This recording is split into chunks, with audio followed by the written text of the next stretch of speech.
each day. Where there's a will, there's a way. Hello, everyone, and welcome to Raw Recovery, a Trudging Together podcast. My name is Dion. It was very early on a Monday morning, 8:11 Mountain Standard Time. I'm awake, so yeah. We are going to finish step 4 today. But I'd like to welcome everybody. Still got to do some sharing here. Let some people know that I am doing what I'm doing. Facebook is not. I don't get many people from Facebook anymore, so I share it there, but I don't know. So Facebook just isn't cutting it, man. I mean, I'm not looking for popularity, but gosh, I like to help as many people as I can, right? I mean, they always make the rules harder. Like, Facebook will no longer accept a title. Yeah, they won't accept a title from Restream.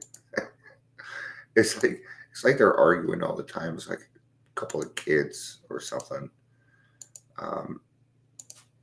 One more share here, and then the clicking will go away. I know that annoys some people. I apologize about that. If I get a silent mouse or produce this, if I could find somebody to produce it for me, that'd be nice. Because then I could just sit here and screw around. That'd be fun. So, all right, I am done sharing for now. Let me check something. Okay, we are good to go. Oh, wait a minute, did I tell that person? I did. All right. Okay. It's hard to remember because some people I have to remind about the meeting. Some people I remind about the lives. Some people, who knows? Who knows? All right. So I'm gonna give it about another minute here. So if people want to join, because there were some people yesterday that were doing this, I'm also going to probably do. Let's take a look real quick, see how long step 5 is, and kind of prepare for that a little bit. All right. I just. Oh, no. Okay. Yes, we're on 48. Okay. I better put that back in there. Okay, there we go.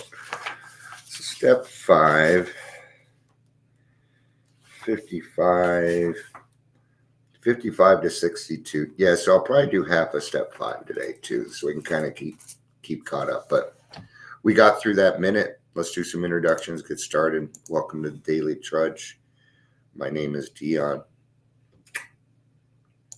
If you're here, please say hello, whether watching the live or the rewatch. People seem to be enjoying this one more than the tradition series, so kind of glad that I did it. But let's get started. I'm going to get some taco juice here, and we will get going. All right. So to kind of cover what we've already talked about, what we have kind of covered is, kind of all the excuses that we do not to do a 4-step. That's pretty much it. We've talked about how our instincts have driven us to other things, our instincts of survival and things like that. So, yeah. So I'm going to go ahead and get started here.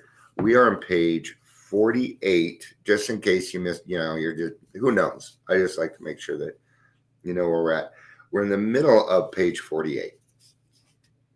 Second paragraph. Now, let's ponder the need for a list of the more glaring personality defects all of us have for varying degrees. To those having religious training, such a list would set forth a serious violation of moral principles. Still others will call an index of maladjustments. Some will be quite annoyed if there is talk about immorality, let alone sin. But all who are at least reasonable will agree upon one point, that there is plenty wrong with us alcoholics, about which plenty will have to be done if we are to expect sobriety, progress, and any real ability to cope with life. I'm kind of working through this ability to cope with life right now myself. My hair looked really good when I did it. Now it just, well, I hate it. I don't like it. I'm a little vain when it comes. Yeah, well, there's one of my character defects. I'm slightly vain. Not as vain as I used to be. Uh, I don't need to be as vain anymore, considering I have a really cool, beautiful wife. So loves me for who I am. That's a man's point of view. But anyway, back to this, right? Let's say just call it whatever's comfortable for you. Character defects is fine with me. I don't mind. I don't like an index of maladjustments. I'm not big on that. It just sounds, number one, it sounds more like name calling to me. So pick what's good for you. Yeah. But the point is, it's just a word. It's just a word, right? And if we get caught up on these words, then really we're fighting some more, aren't we? And we need to stop fighting. I need to stop fighting. I need to stop fighting everything and everyone. To avoid falling into confusion over the names of these defects should be called. Let's take a universally recognized list of major human failings. The 7 deadly sins of pride, greed, lust, anger, gluttony, envy, and sloth. It is not by accident that pride heads the procession, for pride leading itself into self-justification and always spurred by the conscious or unconscious fears is the basic breeder of most human difficulties, the chief block to true progress. Pride lures us into making demands upon ourselves or upon others which cannot be met without perverting or misusing our God-given instincts. When the satisfactions of our instincts for sex, security, and society become the sole object of our lives, then pride steps in to justify our excesses. Ooh, feels like a lot, doesn't it? Yeah. What it comes down to with this is we're talking about emotional sobriety at this point. And this step 4, 5, and 6 is where emotional sobriety happens. And what it essentially means is this. I don't know why people they're like, yeah, we have an emotional sobriety meeting every day. Well, it's just a topic. It's not a whole thing. Okay. Now we alcoholics love to take things and make them more than what they need to be. And emotional sobriety is just this, that Dion has to stop using other people for power, prestige, and the like, for anything. It must come from within. I have got to tap that inner resource, right? One of the things that I'm working on right now is, I utilize my wife for a lot of things, and I've slowly been doing less and less of that and doing it myself because, she loves me and she'll take care of me, but I'm going to take shit off her plate too and not be so dependent upon other people. Because I'll just let you know now, I'm not willing to live without my wife. I'm not. I've always felt that way. No. All right. All these failings generate fear. Yeah. This shit drives me.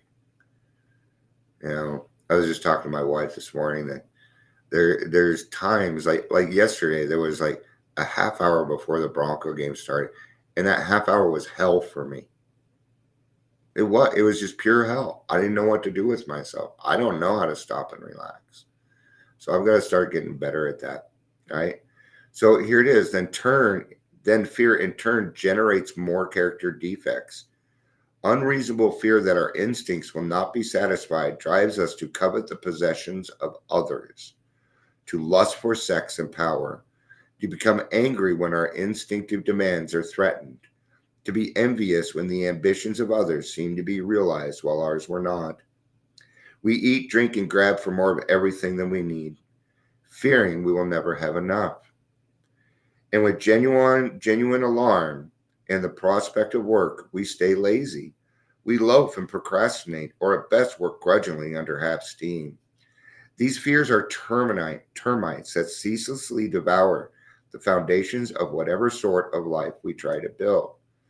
Yeah, I hate to admit this, but I think I'm doing this one for me today because this is helping me a lot. So, understanding that, because I'm kind of doing this. I loaf and procrastinate, and I kind of work under half steam. I don't find anything in this life. Nothing really excites me in this life much anymore. Good morning, Michelle. It's good to see you. It's good to see you. And I want to find something better in my life.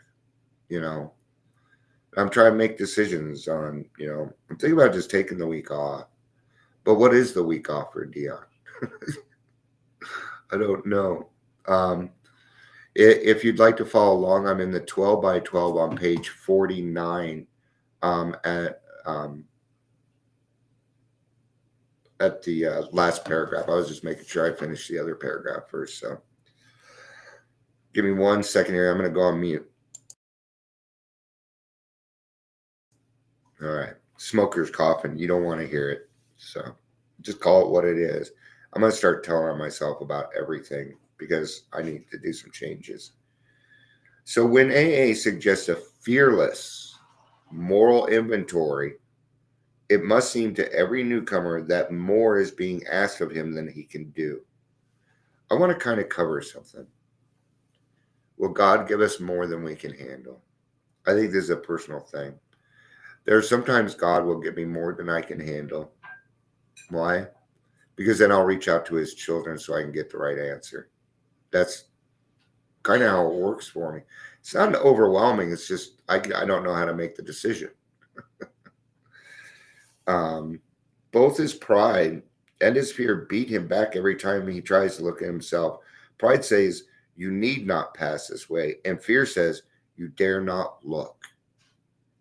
But the testimony of AAs who have really tried a moral inventory is that pride and fear of this sort turn out to be boogeymen, nothing else.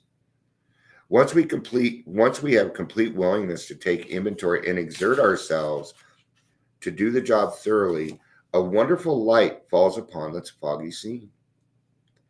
As we persist, a brand new kind of confidence is born, and a sense of relief at finally facing ourselves is indescribable. These are the first fruits of step 4. Now, what did it say? It says, as we persist, a brand new kind of confidence is born. It's courage. Yeah. I don't think that my fears have been lessened. What I think has happened is that I've gained more courage. Well, that's because I had to walk through some hard things, but I did it with the people of Alcoholics Anonymous. I did it in the rooms of AA, and it was still hard, but I came out unscathed and a better person, and this gave me more confidence to move on. That's why steps 1, 2, and 3 it's very important that there's no other work tied to it. No, I don't believe that. Anything beyond what's in the big book is, I don't know. I'd want to take a look at it first, but just handing out homework to make them believe that they're an alcoholic, well, the book will do that. Otherwise, I want them out there enjoying their life. I want them to spend time with their kids, not doing the homework that I gave them. No, I'm a guide. Okay. And I've been a drug and alcohol counselor, been in therapy for years. I know a lot of this, and I know that that's just not going to be good. All right. Love you, baby. Have a good day. I already gave her a kiss goodbye before we started. So we have certain requirements. We always got to kiss if somebody's leaving, because you don't know, man. And I don't want my last action with my wife to be anger. No. We never go to bed angry. We don't do any of that. Well, she might be angry at me. I don't know. I know I frustrate her a lot. So anyway, by now the newcomer has probably arrived at the following conclusion: that his character defects representing instincts gone astray have been the primary cause of his drinking and his failure at life. That unless he is now willing to work hard at the elimination of these defects, both sobriety and peace of mind will still elude him. That the faulty foundation of his new life will have to be torn out and built anew on bedrock. Now willing to commence the search for his own defects, he will ask, just how do I go about this? How do I take an inventory of myself? All right. Your sponsor is going to teach you how to do that. Your sponsor should teach you. Maybe, it might not be a bad idea for me to do a podcast on how to write a 4-step. I'm willing to do that. Probably not a bad idea. Step 4 is but the beginning of a lifetime practice. It is the beginning of a lifetime practice. Now, I don't want you to think you're stuck on step 4. That is what step 10 is for. If you do a thorough and fearless causes and conditions 4-step, then that's where the 10th step comes in. You do a good 4-step, you don't have to do another one. Some people, they do annual house cleans. If that works for them, that works for them. But I was taught you utilize the 10th step and you take care of those problems now. Okay? The whole point is not to cop any new resentments. That's the point. Okay? And I might have the 10th step on something 4 or 5 times. Okay? But what is the 10th step? It is a prevention against resentments. That's what it is. All right. It can be suggested that he first have a look at those personal flaws which are acutely troublesome and fairly obvious. Using his best judgment of what has been right and what has been wrong, he might make a rough survey of his conduct with respect to his primary instincts for sex, security, and society. Looking back over his life, he can readily get underway by consideration of questions such as these. When and how, and in just what instances did my selfish pursuit of sex relations damage other people and me?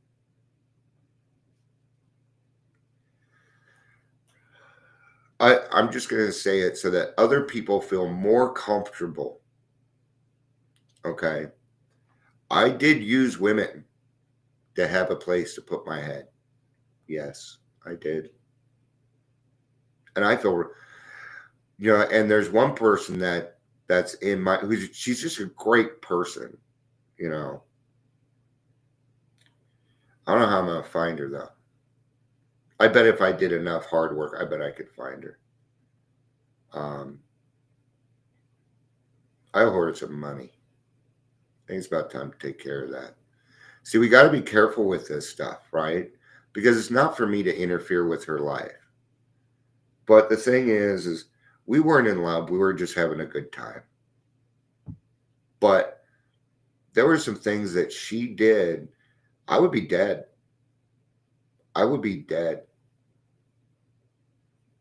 So maybe I need to take care of that. All right.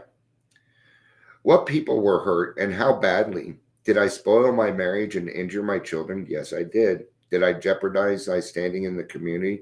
No, because I didn't have a standing. I never made it to that part. But I would have. Just how did I react to these situations at the time? Did I burn with guilt that nothing could extinguish? Or did I insist that I was the pursued and not the pursuer, and thus absolve myself? How have I reacted to frustration in sexual matters? When denied, did I become vengeful or depressed? Did I take it out on other people? If there was rejection or coldness at home, did I use this as a reason for promiscuity? Yes to all of those. I never was one of those boys that hated girls. I didn't go through that stage. And let's just say I got turned down a lot later in life when I became cool and the person that I was, I was the bad boy. And I was a good looking kid. Well, now I had manipulation in my life because I've been watching people all my life and I knew how you acted. I knew exactly what to do, exactly what to say, And now that I had some liquid courage, and I would go back and intentionally date people that turned me down just so I could break their heart. I was 14, 15, 16, 17. So I met Shannon. All right. Almost of importance for most alcoholics are the questions they must ask about their behavior respecting financial and emotional security. In these areas, fear, greed, possessiveness, and pride had often done their worst. Surveying his business or employment record, almost any alcoholic can ask questions like these. In addition to my drinking problem, what character defects contributed to my financial instability? Did fear and inferiority about my fitness for my job destroy my confidence and fill me with conflict? Did I try to cover up these feelings of inadequacy by bluffing, cheating, lying, or evading responsibility? Or by griping that others failed to recognize my truly exceptional abilities? That was me. That was me. I still feel like people do that. I feel like people don't recognize, okay, and that's not true. That's not true. There are some things that are truly exceptional about me. I'm not going to say here, I utilize them to help people now instead of get attention about them, because the attention comes. It comes when it's supposed to, right? So, I'm just checking something. Okay.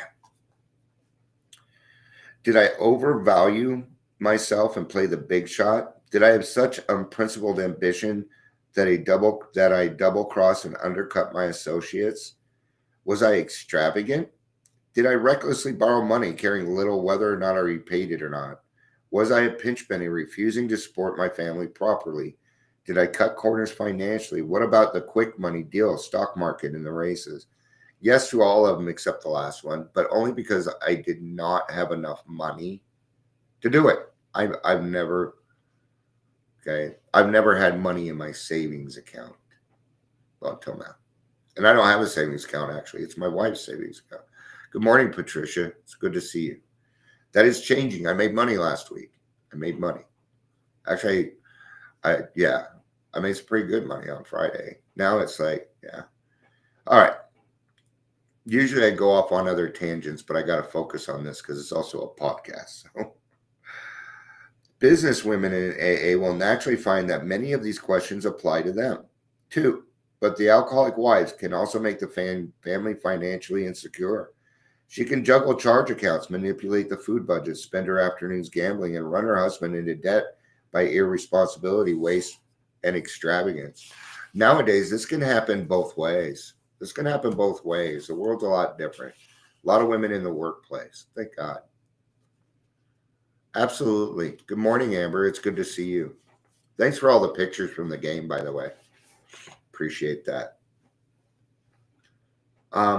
But all the alcoholics who have drunk themselves out of jobs, family, and friends will need to cross-examine themselves ruthlessly to determine how their own personality defects have thus demolished their security. The most common symptoms of emotional insecurity are worry, anger, self-pity, and depression. These stem from the causes of which sometimes seem to be within us, and at other times come from without. To take inventory in this respect, we ought to consider carefully all personal relationships which bring continuous or recurring trouble. It should be remembered that this kind of insecurity may arise in any area where instincts are threatened. Questioning directed to this end might run like this. Looking at both past and present, what sex situations have caused me anxiety, bitterness, frustration, or depression? Appraising each fairly, can I see where I have been at fault? Did these perplexities beset me because of the selfishness or unreasonable demands? Or if my disturbance was seemingly caused by the behavior of others, why do I lack the ability to accept conditions I cannot change? These are the sort of fundamental inquiries that can disclose the source of my comfort and indicate whether I may be able to alter my own conduct and so adjust myself serenely to self-discipline. Whew. I don't have much to say on that. I'm just going to be honest. My mind started wandering. I can read and my mind will wander. It's part of my problem, right? So it's because I was reading and it brought me back to some situations in my life in the past where, I do what I can to get the pretty girl or whatever. But once we were solidified, you weren't going to get much more out of me. That's pretty much where it would end. Oh, I'm comfortable in this relationship now. Yeah, if you want to hang out with me, I'm drinking. You know, it even frustrates my wife that, going out on dates. I don't do that. I need to get better at that though, because, man, there's just too many things going through my mind. And I don't want it right now. Suppose that financial insecurity constantly arouses these same feelings. I can ask myself, to what extent have my own mistakes fed my gnawing anxieties? And if the actions of others are part of the cause, what can I do about that? If I am unable to change the present status of affairs and I'm willing to take the measures necessary to shape my life to conditions at I'm gonna redo that whole line. Sorry. If I'm unable to change the present state of affairs, am I willing to take measures necessary to shape my life to conditions as they are? Questions like these, more which will come to mind in each individual case, will help turn up the root causes. Yeah, I don't know why, but it reminds me of changing the sails, right? When the weather changes, then we kind of need to change our sails. And I need to look at this. This is a situation where somebody has intentionally done something to hurt me, and it happens. Sure, it does. Okay. What am I going to do about that? Okay. So what I need to do is understand that they're a human being. Maybe something's going on. Of course, if it's intentional, then it's done out of spite or whatever. Okay. Now, what happens to you when you do that stuff? Right? So isn't the consequence already installed in that? See, I'm not God. I can't provide a consequence in that situation. All right. But it does me no good to hold on to it and let it fester. Okay. Pray for him for 2 weeks. Right, Amber? And Amber, I've been praying for Restream for 2 weeks. I know it was kind of a joke, but I'm like, fuck it. Do it anyway. Takes 2 extra seconds. It worked. Wow. But it's from our twisted relations with family, friends, and society at large that many of us have suffered the most. We have been especially stupid and stubborn about them. The primary fact that we fail to recognize is our total inability to form a true partnership with another human being. That was me. Our egomania digs 2 disastrous pitfalls. Either we insist upon dominating the people we know, or we depend upon them far too much. If we lean too heavily on people, they will sooner or later fail us, for they are human too, and cannot possibly meet our incessant demands. In this way, our insecurity grows and festers. When we habitually try to manipulate others into our willful desires, they revolt and resist us heavily. Then we develop hurt feelings, a sense of persecution, and a desire to retaliate. We redouble our efforts at control, and we continue to fail. Our suffering becomes acute and constant. We have not once sought to be in a family, to be a friend among friends, to be a worker among workers, to be a useful member of society. Always we struggle. Always we try to struggle to the top of the heap or to hide underneath it. This self-centered behavior blocked our partnership relation with any one of those about us. Of true brotherhood, we had small comprehension. Whoo, guys, like a slap across the face, man. Why? Because it's true. I'm still working on what true brotherhood is. Well, kinda. I've made a lot of progress, but it's something I continue to figure out. See, I wasn't a friend among friends. I sought to be one in the family, but it's not happening. unless other people change in the family, that won't happen. But if it does change, then I'm willing to do it. Right. Right. But that doesn't mean I'm going to run around being angry at them. That doesn't need to happen. Right. Oh, I had to get a good stretch in there. I'm also going to take some talking juice because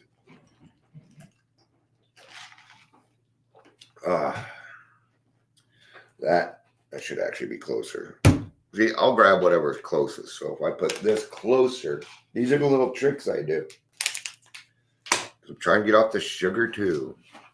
I'm quitting so many things right now. All right. Some will object to many of the questions posed because they think their own character defects have not been so glaring to you. Our life seems the only normal one. Can't differentiate true from the false. Yeah, that's why. Because I can't do that yet. To these, it could be suggested that a conscientious examination is likely to reveal the very defects the objectionable questions are concerned with. Because our surface record hasn't looked too bad. We have frequently been abashed to find that this is so simply because we have buried the self-same defects down in us under thick layers of self-justification. Whatever the defects, they have finally ambushed us into alcoholism and misery. Therefore, thoroughness ought to be the watchword when taking inventory. In this connection, it is wise to write out our questions and answers. It will be an aid to clear thinking and honest appraisal. It will be the first tangible evidence of our complete willingness to move forward. Yeah. And that is step 4. All right. Now, in that last part there, because they cover a lot, but really our character defects is what's been frustrating us our whole life. It wasn't the alcohol. Okay. It was the way that I was dealing with things. And now I know what my hair looks like that little baby that just has that one tuft of hair right there that goes whoop and curls up. All right. Podcasters like, what the fuck are you talking about, Dale? We can't see you. So, all right. Well, that's going to be it for this podcast. I am going to be back here shortly for a regular daily trudge because we have not done a regular daily trudge for a minute. So I'd like to probably pull something out and do something a little different. So, but thank you everybody here for this. And the series is going really well. The next step coming up will be step 5. I hope that everybody has a great day. I love you. Peace out.